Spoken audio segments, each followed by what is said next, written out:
2019 में पाई नेटवर्क ने एक सिंपल ऐप के साथ शुरुआत की थी। बस ऐप खोलो, माइनिंग बटन दबाओ और वापस अपनी डेली लाइफ में बिजी हो जाओ। लेकिन तब से लेकर 2025 तक पाई ने एक मैसिव ट्रांसफॉर्मेशन दिखाया है, क्योंकि बदलाव ही प्रोग्रेस का साइन है। आज हम बात कर रहे हैं टेक्नोलॉजी के एक सबसे बड़े ट्रेंड की। एआई आज हर जगह है। गूगल अपने सर्च और क्लाउड सर्विसेज को एआई से पावर कर रहा है, जैसे गूगल बर्ड और ओपल। माइक्रोसॉफ्ट अज्योर एआई के साथ बिजनेसेस को नेक्स्ट लेवल सॉल्यूशन दे रहा है। टेस्ला सेल्फ ड्राइविंग कार्स के लिए एआई का यूज कर रही है।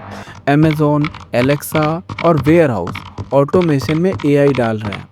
ये बड़ी बड़ी कंपनीज एआई का ट्रेंड क्यों फॉलो कर रही है? जवाब सिंपल है, मार्केट में अपनी जगह बनाए रखने के लिए और यूजर्स को बेटर एक्सपीरियंस देने के लिए। तो फिर पाई कोर टीम क्यों पीछे रहे, जब उनके कंधों पर 60 मिलियन से ज़्यादा पाइनियर्स का भरोसा है? पाई नेटवर्क एआई को अपने इकोसिस्टम में इंटीग्रेट कर रहा है। मैं आपको अश्योर करता हूँ कि इस वीडियो में वो घिसी पिटी बातें बिल्कुल भी नहीं होंगी जो अक्सर यूट्यूबर्स रिपीट करते हैं, और इसलिए बिटमेनिया और सभी चैनल से अलग है। सो एआई का इंटीग्रेशन पाई इकोसिस्टम में किस किस तरह और यूजफुल कैसे हो सकता है, ये वीडियो का मेन टॉपिक है। फर्स्टली, हम पाई स्टूडियो में ये देख लेते हैं कि एक्चुअली जिसके लिए ये बना है, क्या इसका सही यूज किया जा रहा है। So as we can see that बहुत सारी ऐप्स पाई स्टूडियो पर क्रिएट की जा चुकी हैं, जिसमें से 99% ऐसी ऐप्स हैं जो बिना किसी प्लानिंग, मार्केटिंग, यूज केस के क्रिएट किए गए हैं। और यही कम्युनिटी में सबसे बड़ी प्रॉब्लम है। सो एब्सोल्युटली पाई स्टूडियो का यूज उस तरह नहीं हो रहा है जिसके लिए उसे बनाया गया है। वहीं दूसरी तरफ गूगल ने भी पाई स्टूडियो की तरह अपना एक्सपेरिमेंटल टूल लॉन्च किया है, जिसमें नॉर्मल ह्यूमन लैंग्वेज की मदद से टूल ऐप्स क्रिएट किए जा सकते हैं, सेम पाई स्टूडियो की तरह। बट एक चीज ये भी मोटिव होना चाहिए, जो ऐप आप क्रिएट करने वाले हैं, क्या वो लोगों के लिए हेल्पफुल है? क्या उस ऐप को क्रिएट करने में आपका भी कुछ फ़ायदा है या नहीं? क्या आपका ऐप उतना अच्छा है कि लोग उसे डेली यूज़ में लें? अगर नहीं, तो रुक जाइए, ऐप क्रिएट करना बंद करिए, क्योंकि बिना किसी अप्रोच के ऐप क्रिएट करना बेकार है। एक चीज़ आप ये समझ लीजिए कि आपको मिलेगा उतना ही जितना आप एफ़र्ट डालोगे, और जितना ज़्यादा आप एफ़र्ट डालोगे, पाई इकोसिस्टम का ग्रोथ उतना ही ज़्यादा होगा।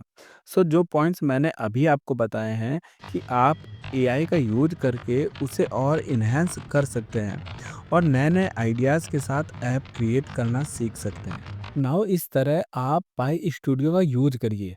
अभी तक मैंने आपको यही समझाने की कोशिश की है कि ऐप क्रिएट करना पाई स्टूडियो में बहुत आसान है।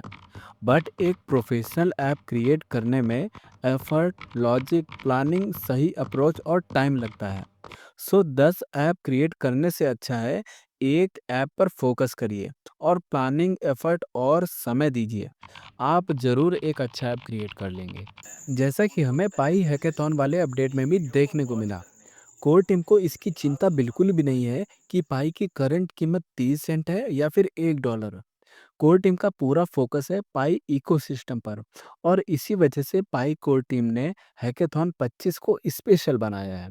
बट इस बार हम हैकेथॉन की कीमत समझ भी चुके हैं और इसका फायदा भी उठाएंगे। बिटमेनिया के जितने भी रेगुलर व्यूवर्स हैं, उनको तहे दिल से शुक्रिया इस वीडियो को वॉच करने के लिए, क्योंकि अब हम पाई इकोसिस्टम को ग्रो कैसे करें ये जानेंगे और योगदान भी देंगे, कुछ क्रिएटिव करके, जैसे ऐप बनाना, आइडियाज शेयर करना, फीडबैक देना। अब पाई इकोसिस्टम को ग्रो करना हमारी भी रिस्पॉन्सिबिलिटी है। सो क्या आप मेरा साथ देंगे? जस्ट लाइक द वीडियो और कमेंट करते चलिए, we support Pi ecosystem. Doctor Nicolas ने भी कॉन्सेंसस 2025 में एआई पर ही चर्चा की थी, क्योंकि वो भी जानते हैं कि एआई धीरे धीरे हमारी ज़रूरत बनता जा रहा है, और एआई का सही यूज अपने कम्युनिटी के लिए कैसे करना है, ये उन्हें अच्छे से पता है। पाई इकोसिस्टम के अंदर एआई तरह तरह से यूज में लाया जा सकता है, जैसे कंटेंट क्रिएशन में माइग्रेशन प्रॉब्लम सॉल्व करने में, क्योंकि माइग्रेशन में डीप कैलकुलेशन होता है। जैसे माइनिंग सेशन, लॉकअप ड्यूरेशन, वो मैनुअली होता आ रहा था। आई थिंक एआई अब इसे आसान बना देगा। ऐप को और एडवांस बनाने के लिए एआई का यूज किया जा सकता है। जैसे कि आप पाई ब्राउज़र में नोटिस भी कर पा रहे होंगे। पूरा का पूरा ऐप बदल चुका है। ये डेवलपमेंट ज़रूरी भी है, हमारे लिए भी और प्रोजेक्ट के लिए भी। एक तरफ कुछ माइनर्स पाई की प्राइस को देखकर इतना निराश हो चुके हैं कि उन्होंने पाई को माइन करना ही बंद कर दिया है। आई थिंक उनको पाई का पोटेंशियल नहीं पता है शायद, या फिर वो पाई को सिंपल एयर ड्रॉप समझ बैठे हैं। हम क्रिएटर इकोनॉमी में जी रहे हैं और एआई का यूज करके हम मोस्ट ऑफ द चीज़ें कर सकते हैं, जैसे मार्केटिंग, ई कॉमर्स ऐप बनाना पाई इकोसिस्टम के लिए। डोंट बी कंफ्यूज, मैं अपने टॉपिक से बिल्कुल भी डाइवर्ट नहीं हो रहा हूँ। चलिए पाई की प्रोजेक्ट की कुछ फ्यूचर पॉसिबिलिटीज़ के बारे में समझते हैं। बट वीडियो में की गई मेहनत के बदले आप वीडियो में 700 लाइक का एम पूरा कराने में हमारी मदद कर सकते हैं। इससे मुझे काफ़ी ज़्यादा मोटिवेशन मिलता है। अब हम पाई की उस साइड को देखते हैं जो मेनली सभी ने इग्नोर ही कर दिया है। बट वही चीज़ पाई का फ्यूचर है। क्यों, क्या हुआ, सोच में पड़ गए? डोंट वरी, मैं इसलिए हूँ ताकि आपको पाई का सही गेम समझा सकूँ। ये है पाई ब्राउज़र में प्रोफाइल का फीचर। अब आप सोच रहे होंगे कि इसमें क्या खास है? बट अगर मैं कहूँ कि इसमें बहुत सारी चीज़ हैं, तो आप क्या कहोगे?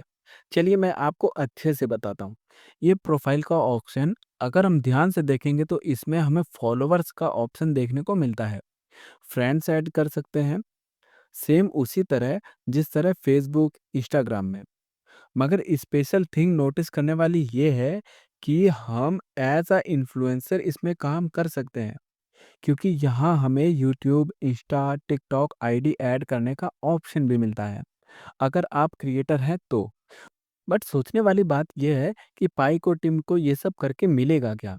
इससे पाई कॉइन की कीमत कैसे बढ़ेगी? अगर आपके दिमाग में भी ऐसा सवाल बार-बार आता है, तो बची हुई वीडियो बिल्कुल भी स्किप मत करना। शुरुआत में तो मैं आपको ये बता देता हूँ कि अगर आप सच में पाई को आगे बढ़ते देखना चाहते हो, तो एफर्ट आपको भी डालनी पड़ेगी। उसके लिए आपको कुछ क्रिएटिव करना पड़ेगा। क्रिएटिव से मेरा मतलब है पाई कम्युनिटी के लिए कुछ हेल्पफुल बनाना और पाई का यूज़ करना। जैसे आप में से किसी को ऐप बनाना आता है, उससे पाई कम्युनिटी को फ़ायदा हो रहा है, तो वो पाई की ग्रोथ को बढ़ाएगा। बशर्ते आपको ऐप यूज़फुल और यूनिक बनाना है। ऐप बनाना जस्ट इकलौता एग्जाम्पल नहीं है। वैसे हैकेथॉन के लिए ऐप बनाना कौन-कौन सीखना चाहता है, जिसे आसानी से फ़ोन में भी इंस्टॉल किया जा सके और पाई हैकेथॉन के लिए भी सबमिट कर सकें? कमेंट में वी वांट ट्यूटोरियल लिख दो। Pi fireside is a second example, क्योंकि पाई फायरसाइड में आपको पोस्ट करने के बदले रिवॉर्ड भी मिलेगा। जी हाँ, may be pending first migration होने के बाद हमें पाई फायरसाइड पर अर्निंग करने का मौका मिलेगा और हम पाई अर्न कर सकेंगे। इनडायरेक्टली पाई को आईएनआर में कन्वर्ट करके हम पैसे भी कमा सकेंगे। ये क्रिएटर इकोनॉमी की पिछले 5 साल की रिपोर्ट है, जिसमें 2020 से 2025 तक की क्रिएटर मार्केट साइज को बढ़ता हुआ भी देख सकते हैं। ये मैं आपको इसलिए दिखा रहा हूँ क्योंकि आपको भी पाई माइन करते करते अर्न करना सिखा सकूं। ये मैटर नहीं करता है कि आपकी एज क्या है। आपको ऐप बनाना नहीं आता है, एआई कर देगा। बस ऐप आपको इतना यूज़फुल बनाना होगा कि वो लोगों की ज़रूरत बन जाए। उसके लिए आपको बस एक चाहिए यूनिक आइडिया। मैंने पाई स्टूडियो में बहुत सारी ऐप को एनालाइज़ किया है। उसमें से 99% ऐसी ऐप है जिनका सर पैर है ही नहीं। बिना लॉजिक प्लानिंग के ऐप को क्रिएट किया गया है। ऐसी ऐप को क्रिएट करने से पाई ग्रो बिल्कुल भी नहीं होगा, क्योंकि जब तक पाई यूजफुल नहीं बनेगा, कम्युनिटी उसको यूज नहीं करेगी। तो कुछ करने से पहले आपको प्लानिंग के साथ शुरू करना है। पाई कोर टीम ने 2 मंथ पहले डेवलपर्स के लिए एक अपडेट दिया था, जिसमें डेवलपर्स पाई एड नेटवर्क को इंटीग्रेट करके रिवेन्यू भी जनरेट कर सकते हैं। ये अपॉर्चुनिटी आपको बिल्कुल भी मिस नहीं करनी है। एआई के समय में अगर आपने इसे यूज नहीं किया, तो आप शायद काफ़ी पीछे हो जाओ। May be in the future market में अपनी जगह बनाना बहुत मुश्किल हो जाएगा। एक बात और सुन लो सभी, और इसका स्क्रीनशॉट भी लेकर रख लेना। पाई की कीमत उसके यूज केस से बढ़ेगी। जैसे अगर आप एक ऐसा ऐप इकोसिस्टम के अंदर लॉन्च होता है जिससे लोग पैसे भी अर्न कर पाएं, तो 100% पाई की ग्रोथ ज़रूर होगी, क्योंकि पाई की कम्युनिटी इतनी बड़ी होने की वजह से एडवर्टाइज़र भी रीच आउट करेंगे और कीमत में बड़ा इम्पैक्ट पड़ेगा। बिटमेनिया पर मैं आपको कुछ अलग सिखाने के लिए हूँ और जो फैक्ट है मैं उसी पर बात करता हूँ। अगर इस वीडियो में हमारे 700 लाइक का एम पूरा होता है तो आपके लिए एक स्पेशल वीडियो बहुत जल्द आएगी। Stay tuned and keep mining.